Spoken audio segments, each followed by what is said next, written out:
move. I must say that this has been an initiative, I think, from the time we got in here, and having very dynamic people within the cabinet who have education at heart. They had all these ideas, and I said, okay, get your group of people together and let's see where we're going to go with it. And I must say, I would like to introduce some of the members and excuse the ones that you do not see because of a family emergency, but I'd like to introduce you from your far left to Ms. Vera Illage, educator at the Seventh-day Adventist School, Ms. Marlene Paul Esdale, also an educator. You've met the SG of the ministry, Ms. Whiter. To my left, your right, Mrs. Angelique Martis-Rumou of the Project Bureau of the Ministry of Education, Ms. Shireen Lake, educator, and Ms. Dorothy Richardson, educator and also member of the cabinet. I must say, Ms. Jean Provence Lawrence, Mr. Urandel Provence, and Mrs. Dorothy Ellis Lawrence are also members and have been working diligently, been meeting in their time, most of them being educators in school, coming directly after school to meet with the other members of the ministry who work within the ministry, and have been diligently planning for education on the move. Now, you might want to ask, what is education on the move? For those of you who got the little blurb on Wednesday when I was at the press briefing and who took part in our first initiative this morning, Drop Everything and Read, you may already know that we have launched this educational campaign to stimulate participation within the community, to get all educational stakeholders involved, and that means the entire community. For years we have heard, what is government doing, what are teachers doing, what's the school doing, and then in turn you'll hear government and the schools and the teachers saying, what are the parents doing, what are the businesses doing? And all of us, I believe, must realize that we have our own responsibilities, but that education is everyone's business. And I hope that with this campaign, we will all realize individually and collectively how we can make the change that we want to see in education. So the idea is to get community involved, understanding how important and valuable education is to our society. And for this reason, it is being deemed a campaign that will engage the entire St. Martin to rally behind education and its importance. Most of the time when we talk and we hear about the greats and we look at countries that have come a long way just because of education. Let's talk about South Africa and Nelson Mandela. And his words always resonate with me as education being the most important weapon with which to change the world. And I think here on St. Martin, we are only on the southern side, 16 square miles, but we have a wealth of resources within our people, within our community, who can make the change to get us to where we want to be. So we want to bring some of the objectives, awareness of the importance of education, bring awareness that it is the key to open all doors, that we can use education to bring the change, that to educate the mind and to educate in good morals will rid our society of decadence, crime, and other acts of violence. And I must say in that realm that the ministry is so totally working on this in one line that the Department of Youth just recently, the past 2 days, held Early Childhood Education Conference. And I think once we get that part of it highlighted and being able to provide education for our very youngest, we will then even see a bigger turnaround in our productivity here on St. Martin. So today is the launch date, and I would like to pass the word over to Mrs. Martis-Rumou, who will give us a little bit more information. And then, of course, I will allow any of the other members to jump in as they deem necessary, because it has been a cohesive group of hard-working females and one male. And I'm sorry he's not here, because I must highlight that one of the things we hope to do is to promote more males actively in education. As the minister mentioned, our main goal for this campaign is to increase the awareness about education on the move. And this campaign is supposed to create a relationship with our parents, a better relationship with our parents, employees, students, and of course, all of the education stakeholders. We have quite a number of activities planned starting in the month of May. And of course, today was the launch of the Drop Everything and Read there. And it was quite impressive to see how many schools and how many educators and persons just dropped everything and read and actually took pictures and they posted it on Facebook for us to see that they were actually engaged in this initiative, which I think, I'm getting goosebumps talking about it, is really great. As I said, we have a numerous of activities in store, and we're going to start off with having various radio interviews as well as television interviews, whereby we're going to bring about this message to the public at large. We are going to be getting all of our businesses on St. Martin involved. Why? Because education stems across every arena, and we have so many parents that we believe if we, tackle the businesses and their employers to understand what and how important it is to have parental involvement in education, we have won the battle right there.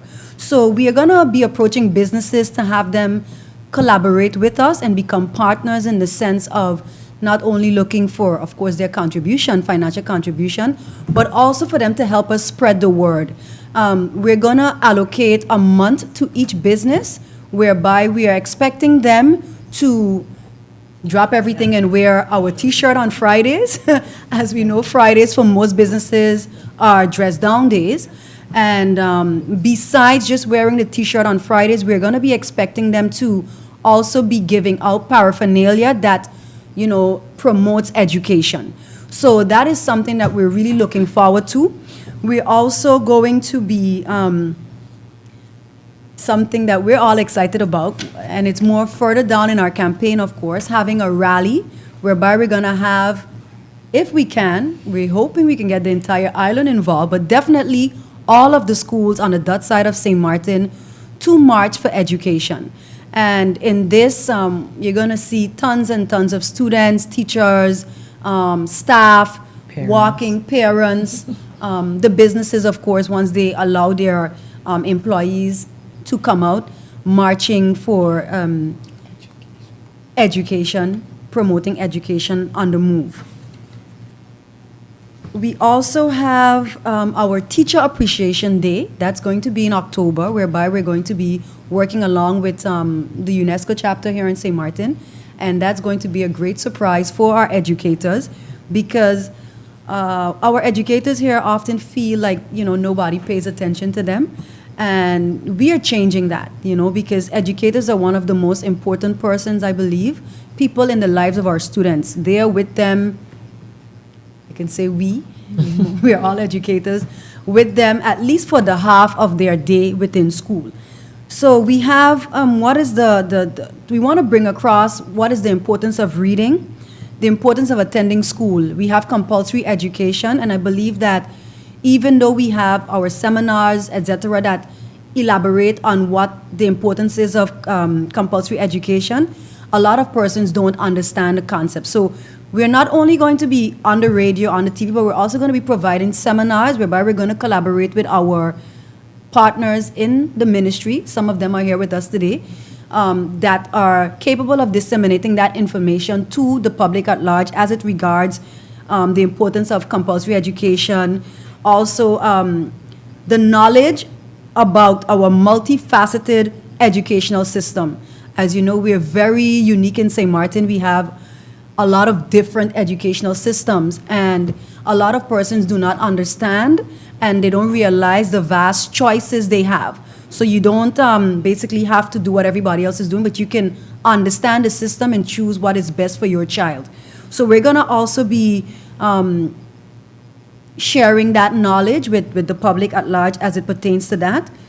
The importance of moral formation, making our children better men and women. I believe for a long time, you always hear the old school people talking about back in the day, and that we've kind of lost that somehow in our educational system. I believe that that's something we also want to bring back and elaborate on. And then, of course, the importance of culture, arts, and sports in education. We want to highlight that because it's very important, and I know you've often heard the minister talking about the well-rounded, all-rounded child, and that you must never punish a child by taking away these activities because it helps them to be better academically once they can engage in all of these different activities. So that is some of the activities we have. We have so much, I don't think I can cover it all, but in the course of the months, of course, you're going to be hearing about it because we're going to be in your face. That's the idea. Everywhere you look, everywhere you walk, you should be confronted with education on the move. And that's the idea behind of this project. Our society is made up of morals and values. What do we mean by morals and values? Morals are also called principles. Morals are habits with respect to right or wrong conduct. Morality is ultimately a personal compass of right and wrong. Values are standards or ideals. Values are important and lasting beliefs shared by the members of a culture about what is good or bad and desirable or undesirable. Values have major influence on a person's behavior and attitude and serve as broad guidelines in all situations. One important result of morals and values is integrity. Without morals and values, there can be no integrity. The word integrity is much used in our society of late. That is understandable, because integrity is one of the main building blocks of a well-functioning democracy. Without integrity, corruption can take hold of a community. Corruption is defined by Transparency International as the abuse of entrusted power for private gain. The gain can be either financial or non-financial. In a worst-case scenario, extreme corruption could lead to poverty and could be the cause of hardship.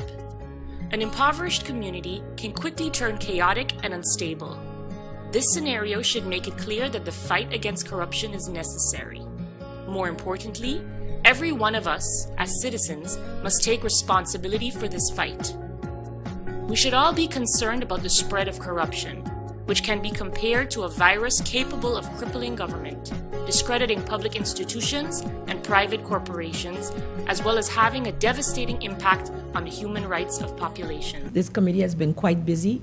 We've also had initial meetings with the school boards where we brought across this idea to them, and I must say the enthusiasm that was exhibited right here in this hall by the various school boards in the sense of all of us getting together and working together.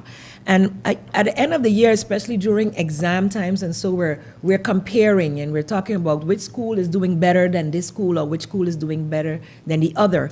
And for me, as Minister of Education, I want all the schools to be doing better than everyone else. So that means all of us striving for excellence. And so part of this education on the move will be highlighting best practices within the various schools. We've asked the schools to create their own banners, which you will be seeing coming out soon. Once they are done, we will get them printed. We will have them out there. We will be using communication and the various forms of media to bring across, when you go on Facebook and you can see children from the U.S. saying these very insightful things. And we have children on St. Martin that have ideas that we would like them to be able to voice via our medium, telling how they are promoting education on the move, what makes them a good student, or maybe even, as we get down to teacher appreciation, what makes their teacher, a great teacher, what makes their school a great school, and what their parents do to help them learn, to help, make the way easier for them to be able to learn.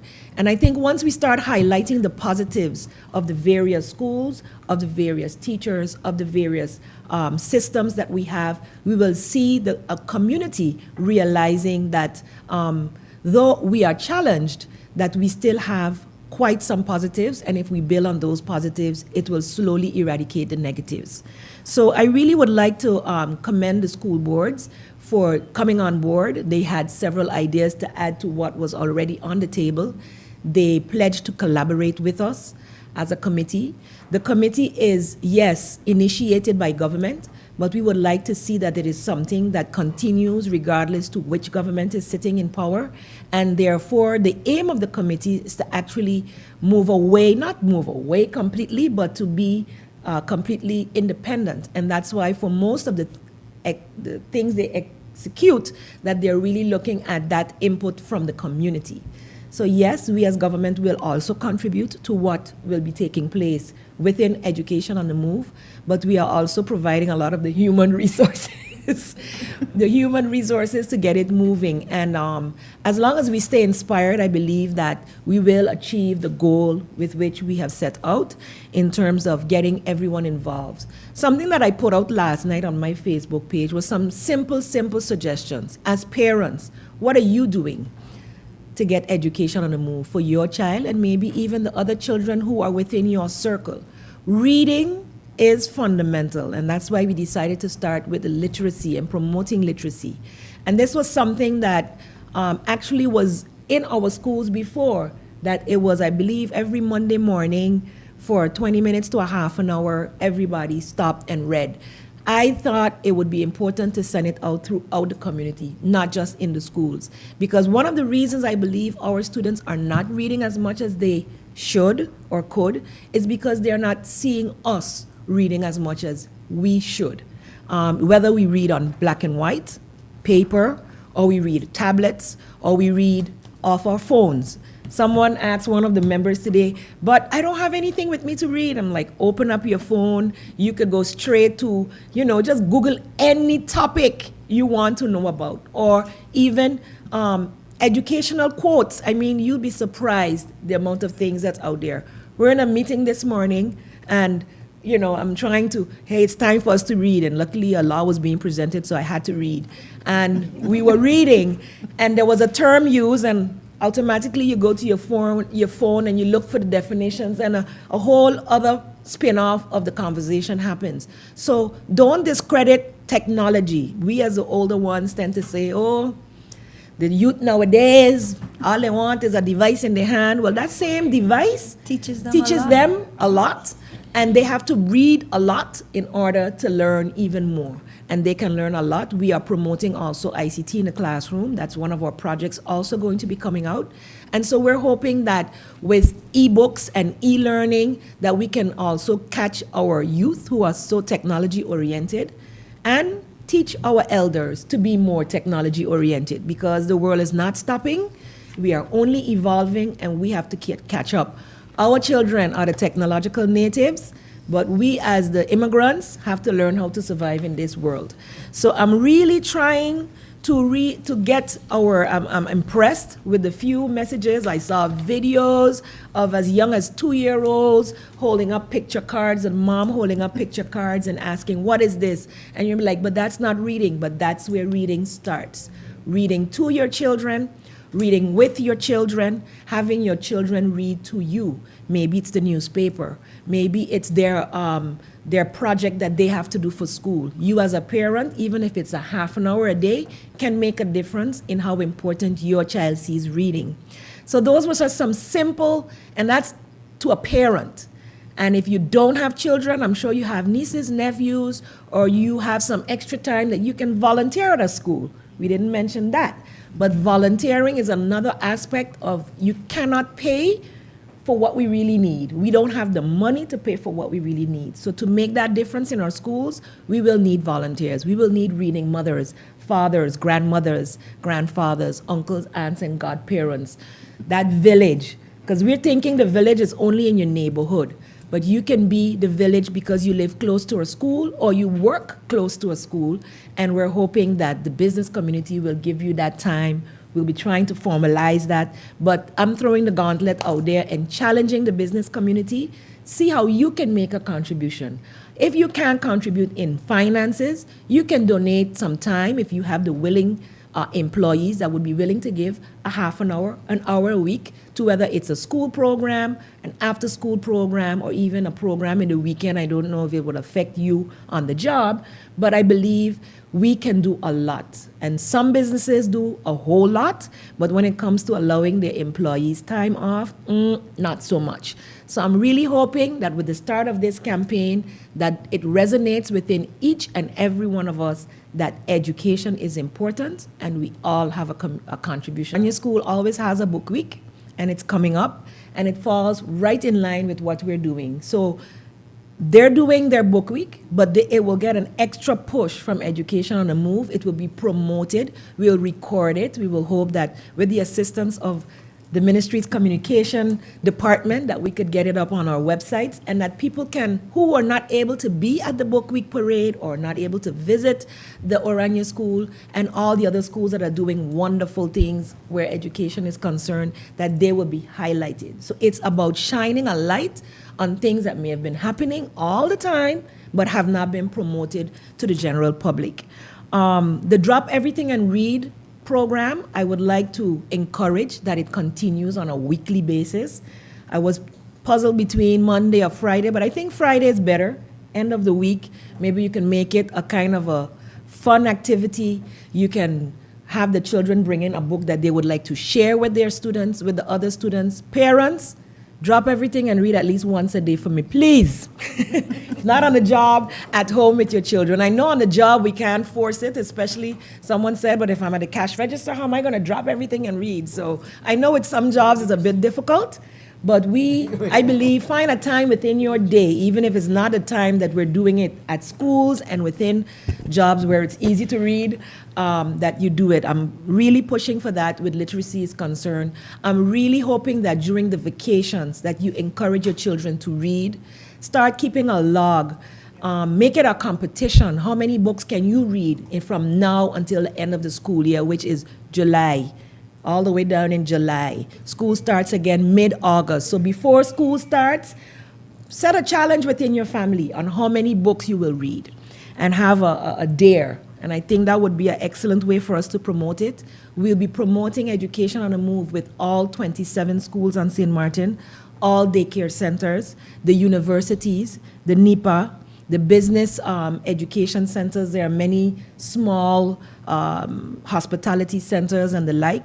All of you will be contacted, and we will come and have you highlight, or you can send us your footage of what you are doing to promote education on the move. So I really look forward to the community joining this campaign. And this is something we hope that will continue forever and ever and ever, that we continue to see the importance of education. Minister Jacobs and, of course, Mrs. Angelique Martis Rumo, thank you very much for the opening presentation. And it does sound like education is truly on the move. So congratulations to you, guys, all of you, for making this initiative happen. I'd like to open the floor for any questions the media might have. Judy Fitzpatrick from the Daily Herald, you have the floor. Thank you very much. Good afternoon, everyone, and congrats on your initiative. I just have a few questions. Mrs. Rumo, you indicated that there will be a Teachers Appreciation Day in October. I believe you said it was going to be in October, yeah? And you said there will be a great surprise for teachers. Can you elaborate a little bit more on what this great surprise was? Well, Surprise means okay. you won't know until the day. Well, can you give a little insight into what format it would take? Would it be a luncheon, a dinner, an award ceremony? At this time, I'm the one that's usually diplomatic, right? At this time, we do not want to divulge what will be happening. But what I can tell you, though, is we won't wait until October to appreciate teachers.